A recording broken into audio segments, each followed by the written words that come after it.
Hello my dear friends, welcome back to the channel. आज है 28 अक्टूबर 2023।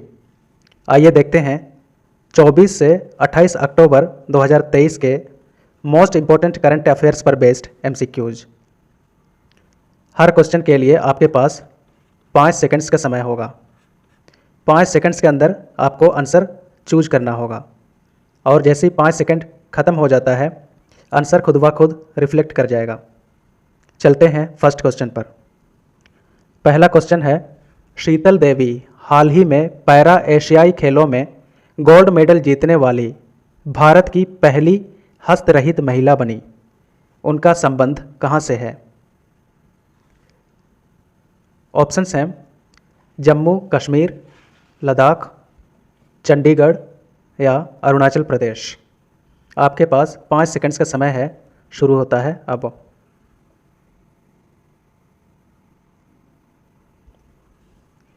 इसका सही आंसर है जम्मू कश्मीर। तो शीतल देवी ये 16 साल की है और इसके हाथ नहीं है, यानी ये अपंग महिला है और पैरा एशियाई खेलों में गोल्ड मेडल जीतने वाली पहली हस्तरहित महिला बन गई।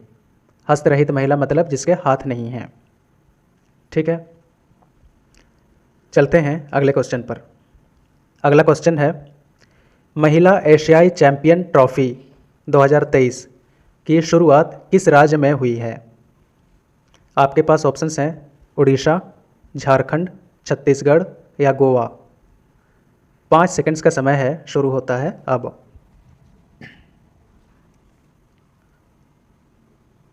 इसका सही आंसर है झारखंड। चलते हैं अगले क्वेश्चन पर।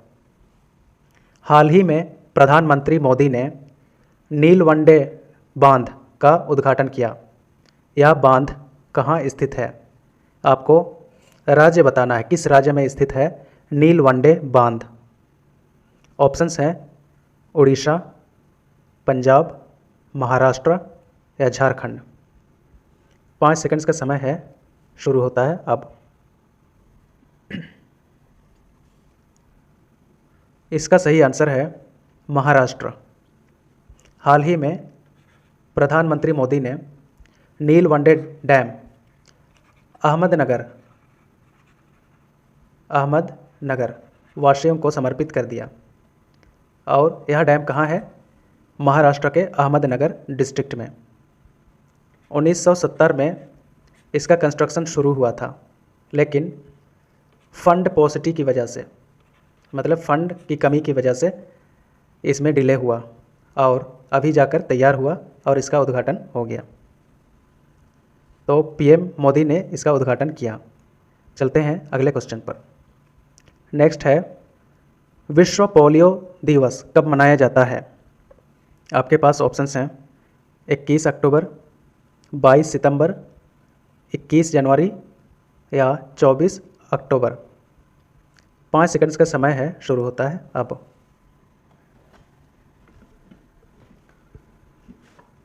इसका सही आंसर है 24 अक्टूबर। पोलियो किस वायरस से होता है? ये होता है पोलियो वायरस से। और इंडिया 2014 में पोलियो मुक्त हो गया था। फिर भी हर साल 5 ईयर से नीचे उम्र के बच्चों को पोलियो की खुराक दी जाती है, मतलब पोलियो का वैक्सीन दिया जाता है। और ये सबसे ज़्यादा प्रभावी बीमारी है रीढ़ की हड्डी के लिए, क्योंकि रीढ़ की हड्डी को यह वायरस कमज़ोर कर देता है, जिसके वजह से पूरी बॉडी में कमजोरी आ जाती है। चलते हैं नेक्स्ट क्वेश्चन पर।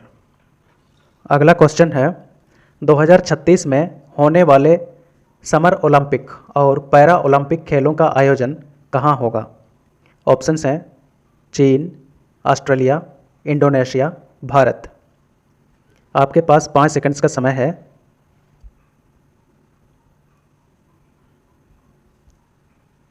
इसका सही आंसर है भारत।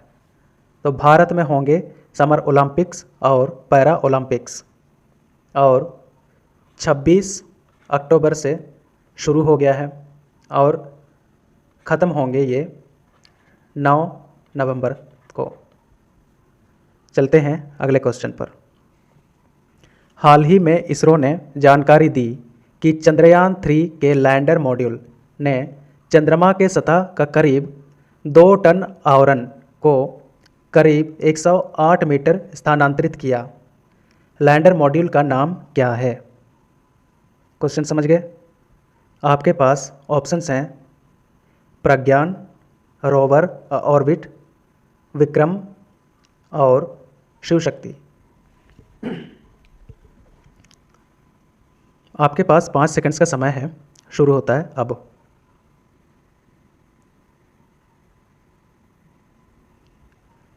इसका सही आंसर है विक्रम। चंद्रयान 3 में 2 मॉड्यूल थे, एक था लैंडर और दूसरा था रोवर। लैंडर का काम था चंद्रयान स्पेसक्राफ्ट को मून के सरफेस पर लैंड कराना, और रोवर का काम था स्पेसक्राफ्ट को मून पर रोल कराना, मतलब लूनर सरफेस पर इसको चलाना। ठीक है। और लैंडर का नाम रखा गया था विक्रम और रोवर का नाम रखा गया है प्रज्ञान। प्रज्ञान प्रज्ञान स्टडी करेगा लूनर सरफेस को। ठीक है। और विक्रम का काम तो वही था, स्पेसक्राफ्ट को लूनर सरफेस पर लैंड कराना।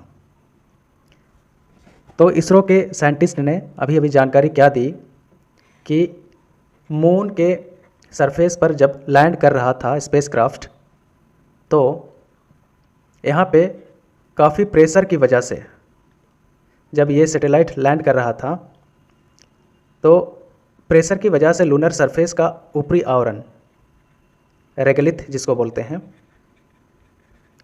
ये उखड़ गया और 108 मीटर दूर जाके गिरा। मतलब रेगलिथ मतलब क्या है? ये सॉयल एंड रॉक्स होते हैं, सॉयल और रॉक पार्टिकल्स होते हैं। तो जैसे ही विक्रम ने लैंड किया तो ये प्रेशर में आ करके इसका आवरण उखड़ गया और इस स्पेसक्राफ्ट के चारों ओर 108 मीटर दूर जाकर गिरा। ठीक है। तो ये इसरो ने अभी अभी कंफर्म किया है। और चंद्रमा के जिस पॉइंट पर स्पेसक्राफ्ट ने लैंड किया था, उस पॉइंट को क्या नाम दिया गया है? शिव शक्ति। शिव शक्ति पॉइंट। ठीक है। चलते हैं अगले क्वेश्चन पर। अगला क्वेश्चन है, हाल ही में किस देश ने भारत के 8 पूर्व नौसैनिक अधिकारियों को फांसी की सज़ा सुनाई? ठीक है। क्वेश्चन फिर से दोहराता हूँ। हाल ही में किस देश ने भारत के 8 पूर्व नौसैनिक अधिकारियों को फांसी की सज़ा सुनाई है? ऑप्शंस हैं कतर, ईरान, चीन या पाकिस्तान। आपके पास 5 सेकंड्स का समय है, शुरू होता है अब।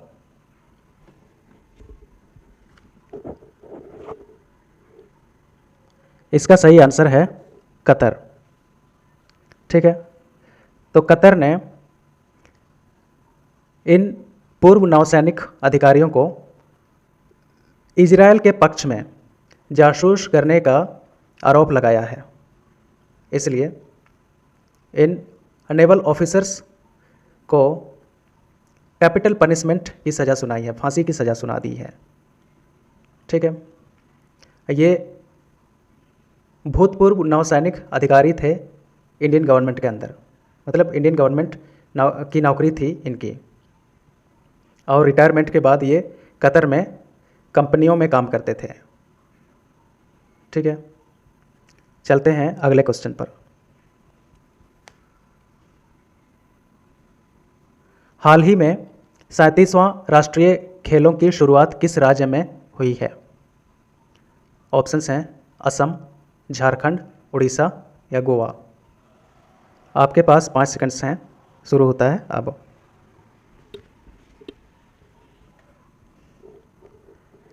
इसका करेक्ट आंसर है गोवा। ठीक है, तो 37वां राष्ट्रीय खेलों की शुरुआत किस राज्य में हुई है? गोवा में। गोवा की राजधानी कहाँ है? पणजी। चलते हैं अगले क्वेश्चन पर। हाल ही में प्रकाशित हुए the Lancet regional health south east Asia की रिपोर्ट के अनुसार भारत के किस राज्य में सबसे ज़्यादा कैंसर की घटनाएं पाई जाती हैं? ऑप्शंस हैं नागालैंड, मिजोरम, मणिपुर, असम। 5 सेकंड्स हैं, शुरू होता है अब।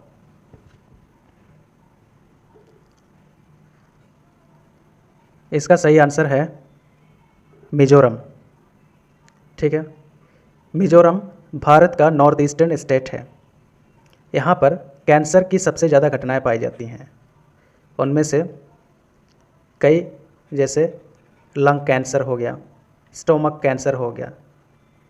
ठीक है, तो कई तरह के कैंसर्स की घटनाएं मिलती हैं मिजोरम में।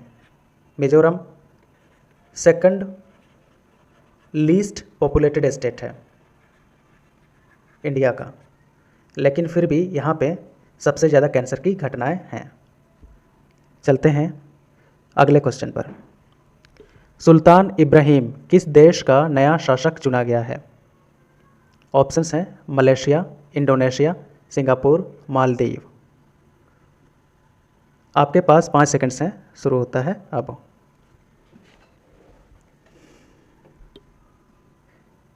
इसका सही आंसर है मलेशिया। तो ये आज का लास्ट क्वेश्चन था। Thanks for watching.